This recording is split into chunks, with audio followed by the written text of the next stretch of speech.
राधे राधे। राधे राधे। कैसे हैं आप लोग? ईश्वर कृपा से आप सब अच्छे होंगे। ईश्वर सब पे कृपा बनाए रखे, सबका कल्याण करें। आज हम बताने जा रहे हैं श्रीमद् भागवत महापुराण के 10वें स्कंद का 7वां अध्याय।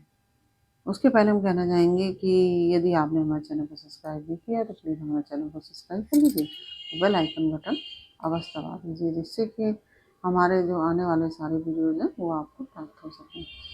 और यदि कथा आपको पसंद आ रही है, समझ में आ रही है, तो वीडियो को लाइक शेयर अवश्य कर दीजिए और कमेंट में राधे राधे अवश्य लिखिए। और आपको कैसी लगी कथा यह भी हमें बताइए। चलिए अब चलते हैं कथा की तरफ। श्रीमन्नारायण नारायण हरि हरि, बचपन नारायण नारायण हरि हरि, तेरी लीला सबसे प्यारी प्यारी हरि हरि, तेरी लीला सबसे प्यारी न्यारी हरि हरि, श्रीमन्नारायण नारायण हरि हरि, बचपन नारायण नारायण हरि हरि। राधे राधे। बोलो कृष्ण कन्हैया लाल की जय। सकट भंजन और तृणावत्र उद्धार। राजा परीक्षित ने पूछा, प्रभु, सर्वशक्तिमान भगवान श्री हरि अनेकों अवतार धारण करके बहुत सी सुंदर एवं सुनने में मधुर लीलाएं करते हैं। वे सभी मेरे हृदय को बहुत प्रिय लगती हैं। उनके श्रवण मात्र से भगवत संबंधी कथा से अरुचि और विविध विषयों की तृष्णा भाग जाती है। मनुष्य का अंतःकरण शीघ्र से शीघ्र शुद्ध हो जाता है। भगवान के चरणों में भक्ति और उनके भक्तजनों से प्रेम भी प्राप्त होता है। भक्तजनों से प्रेम भी प्राप्त हो जाता है। यदि आप मुझे उनके श्रवण का अधिकारी समझते हो तो भगवान की उन्हीं मनोहर लीलाओं का वर्णन कीजिए। भगवान श्री कृष्ण ने मनुष्य लोक में प्रकट होकर मनुष्य जाति के स्वभाव का अनुसरण करते हुए जो बाल लीलाएं की हैं, अवश्य वे अत्यंत अद्भुत हैं। इसलिए आप अब उनकी दूसरी बाल लीलाओं का वर्णन भी कीजिए।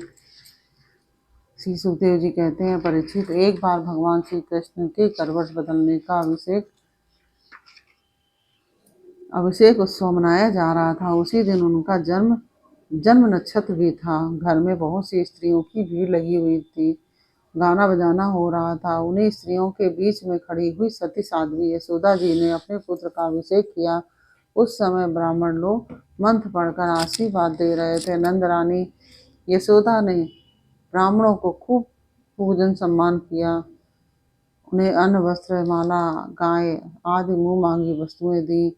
जब यशोदा ने उन ब्राह्मणों द्वारा स्वस्ति वचन कराकर स्वयं बालक के नहलाने आदि का कार्य संपन्न कर लिया, तब यह देखकर कि मेरे लल्ला ने नेत्रों में नींद आ रही है, मेरे लल्ला के नेत्रों में नींद आ रही है, अपने पुत्र को धीरे से शैया पर सुला दिया।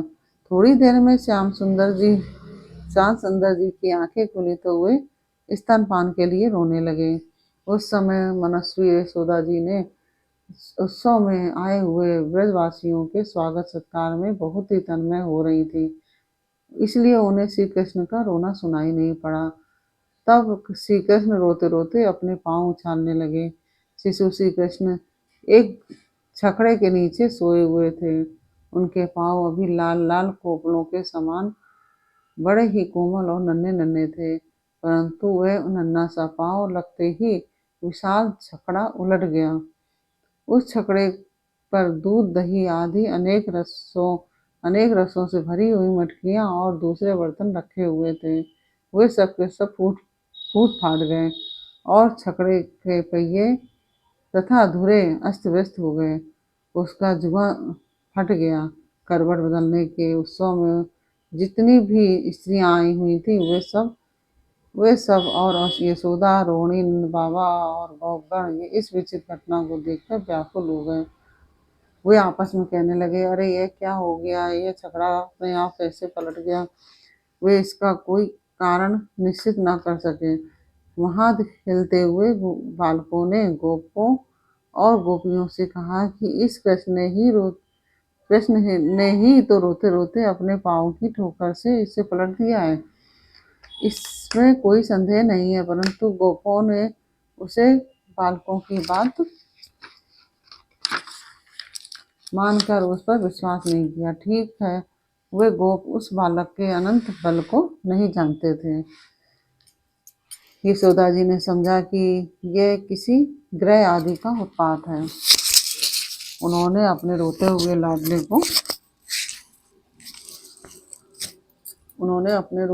लाडले लाल को गोद में लेकर ब्राह्मणों से वेद मंत्रों के द्वारा शांति पाठ कराया और फिर उसे स्तन पिलाने लगी। बलवान गोपों ने छकड़े को फिर से सीधा कर दिया। उस पर पहले की तरह सारी सामग्री रख दी गई। ब्राह्मणों ने हवन किया और दही, अक्षत, कुश तथा जल के द्वारा भगवान और उस छकड़े की पूजा की, जो किसी के गुणों में दोष नहीं निकालते, झूठ नहीं बोलते, दम, ईर्ष्या और हिंसा नहीं करते तथा अभिमान से रहित हैं।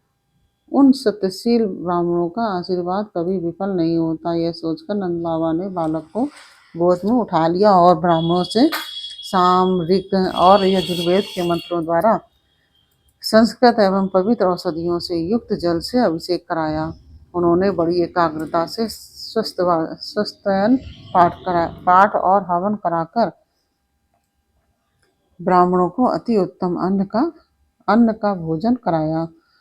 इसके बाद नंद बाबा ने अपने पुत्र की उन्नति और अभिवृद्धि की कामना से ब्राह्मणों को सर्व गुण संपन्न बहुत सी गौएं दी। वे गौएं वस्त्र, पुष्पमाला और सोने के हारों से सजी हुई थी।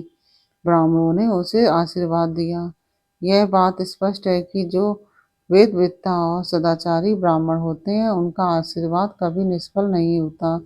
एक दिन की बात है कि सती यशोदा जी अपने प्यारे लल्ला को गोद में लेकर दुला रही थी। सहसा श्री कृष्ण चट्टान के समान भारी बन गए। वे उनका भार ना सह सकी। उन्होंने भार से पीड़ित होकर श्री कृष्ण को पृथ्वी पर लिटा दिया। इस नई घटना से वे अत्यंत चकित हो रही थी। इसके बाद उन्होंने भगवान पुरुषोत्तम का स्मरण किया और घर के कामों में लग गईं। तृणावर्त नाम का एक दैत्य था। वह कंस का निजी सेवक था। कंस की प्रेरणा से वह भवंडर के रूप में वह गोकुल में आया और बैठे हुए बालक श्री कृष्ण को उड़ाकर आकाश में ले गया। उसने व्रज रज से सारे गोकुल को ढक दिया और लोगों को देखने की शक्ति हल ली। उसके अत्यंत भयंकर शब्द से 10 दिशाएं कांप उठी। सारा व्रज दो घड़ी तक रज और तम से ढका रहा। यशोदा जी ने अपने पुत्र को जहाँ बैठा दिया था, वहां जाकर देखा तो श्री कृष्ण वहां नहीं थी। उस समय तृणावर्त ने बमंडर रूप से इतनी बालू उड़ा रखी थी कि सभी लोग अत्यंत उद्विग्न और बेसुध हो गए थे। उन्हें अपना पराया कुछ भी नहीं सूझ रहा था। उस जोर की आंधी और धूल की वर्षा में अपने पुत्र का पता न पाकर यशोदा को बड़ा शोक हुआ। वे अपने पुत्र की याद करके बहुत ही दीन हो गई और बछड़े के मर जाने पर गाय की जो दशा हो जाती है, वही दशा उनकी हो गई। वे पृथ्वी पर गिर पड़ी। बवंडर के शांत होने पर जब धूल की वर्षा का वेग कम हो गया, तब यशोदा जी के रोने का शब्द सुनकर दूसरी गोपियां वहां दौड़कर आई।